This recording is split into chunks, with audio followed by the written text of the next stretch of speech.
ya wananchi. Kila kijiji tuna mpango wa kuwa na zahanati. Kwa hiyo unatoka nyumbani kwako unakwenda kwenye zahanati. Ikishindikana unakwenda kilomita chache kwenye kituo cha afya. Ikishindikana unaenda kwenye hospitali ya wilaya yako.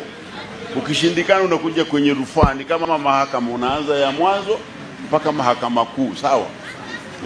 Hiyo kazi ambayo inafanywa, na hii kazi inafanywa na serikali ya Chama cha Mapinduzi, na nahodha wa kazi hii ni Rais Samia Suluhu Hassan.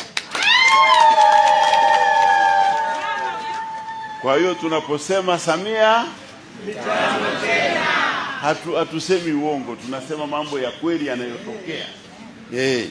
Hatupigi maneno tu, tunasema Samia mitano tena, kwa sababu kuna kazi anafanya, ndio, na zinaonekana.